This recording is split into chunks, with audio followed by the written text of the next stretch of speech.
cerita yang punya logika. Bagi yang tidak punya logika, skip aja.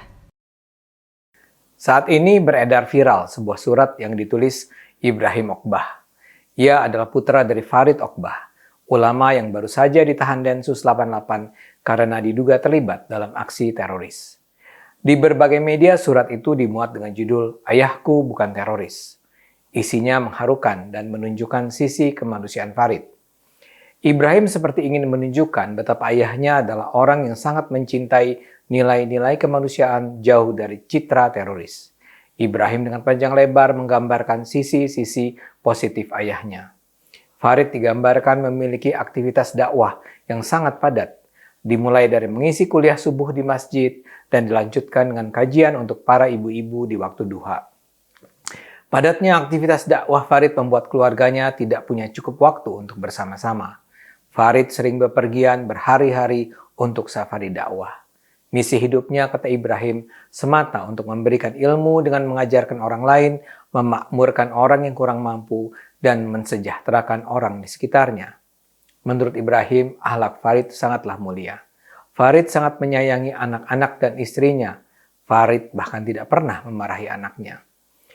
Farid selalu berpesan agar anak-anaknya tidak berbuat zalim, tidak menipu, dan selalu berprasangka baik kepada orang lain.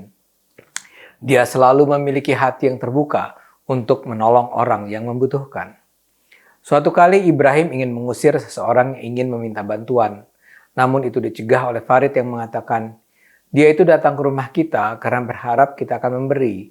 Jangan kecewakan harapannya. Banyak orang dibantu oleh Farid, tapi ia tak ceritakan kepada keluarganya. Keluarga baru tahu setelah orang yang dibantu mengisahkan kebaikan hati Farid. Di ujung surat Ibrahim menulis, inilah sebagian kesaksian saya sebagai putra Farid.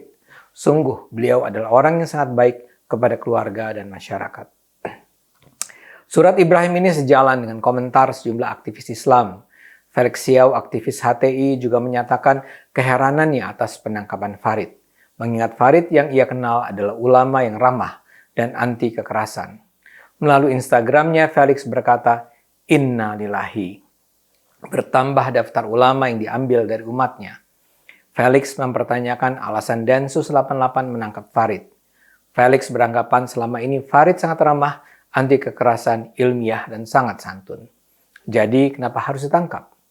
Felix menuduh penangkapan ini sebagai kriminalisasi ulama alias bagian dari Islamofobia.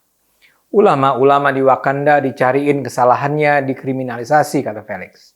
Tapi koruptor, preman, penjahat nggak tersentuh dan menemukan surganya di situ.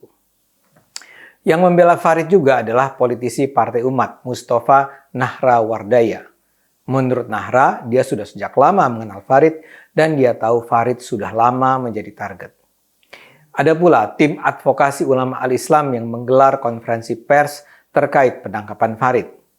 Ismar Syafruddin, juru bicara al-Islam, menyatakan Farid selama ini menjalani hidup yang sangat berguna.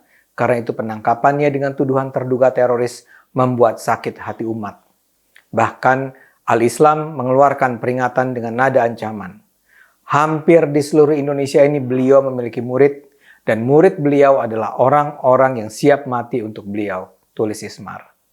Ia juga menekankan bahwa Farid sudah sering dipanggil di mana-mana, termasuk juga Brunei dan Australia. Ini menunjukkan bahwa Farid bukanlah ustadz kaleng-kaleng. Apakah ini yang disebut teroris, katanya? Politisi Partai Umat, MS Kaban, turut menggongkan pembelaan terhadap Farid. Menurutnya, Farid disasar Densus 88 dengan tuduhan yang tidak jelas. Dia bahkan menyatakan jangan sampai Farid bernasib sama dengan penangkapan ustadz-ustadz lain sebelumnya. Mereka ditangkap dalam keadaan sehat, tapi pulang jadi mayat. Jangan berulang seperti yang lalu-lalu, katanya. Apa yang disampaikan Ibrahim dan sebagian dari komentar para aktivis Islam bisa jadi benar. Bisa jadi Farid memang suka mengaji, menyayangi keluarga, suka membantu orang miskin, ramah, sopan, dan sering diundang ke luar negeri. Itu semua mungkin sekali. Tapi tentu saja, segenap karakteristik itu tidak bisa digunakan untuk menilai apakah seseorang terkait dengan jaringan terorisme. Ingat ya, Farid itu tidak dituduh sebagai pelaku dalam aksi terorisme. Dia misalnya bukan diduga ikut belusukan menyiapkan bom, bersembunyi di hutan, atau menembaki masyarakat sipil. Itu bukan kerjaan dia. Dia itu dituduh sebagai orang yang terlibat dalam pendanaan aksi teroris. Organisasi besarnya adalah Jamaah Islamiyah. Menurut sejumlah pengamat, Jamaah Islamiyah atau JI dalam beberapa tahun terakhir ini sudah tidak lagi bersifat radikal. Namun sebenarnya itu hanya merupakan penampakan luar. JI ini memiliki beberapa sayap. Ada yang terkait dengan aksi dakwah, aksi sosial dan semacamnya, tapi ada satu sayap yang terkait dengan terorisme.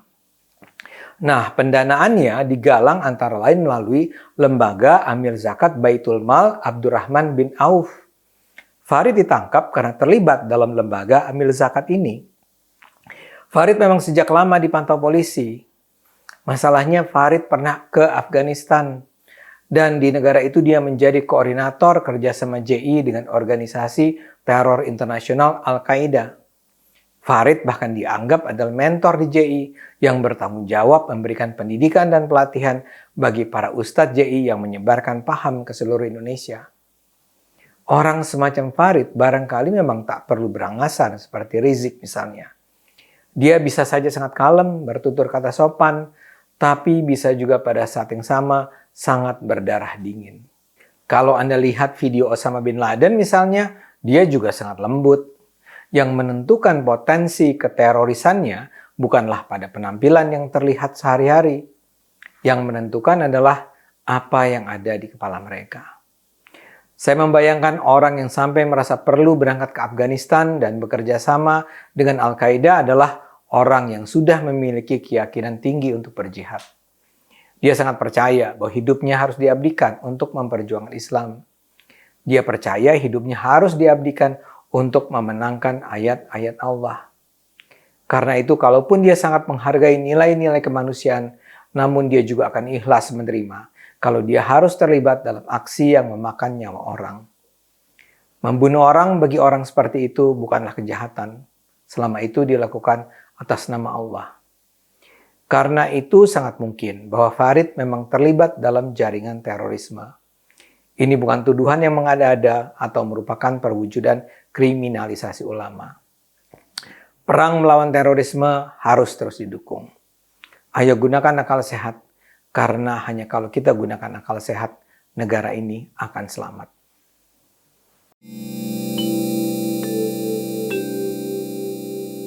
Video ini hanya untuk mereka yang punya logika. Bagi yang tidak punya logika, skip aja.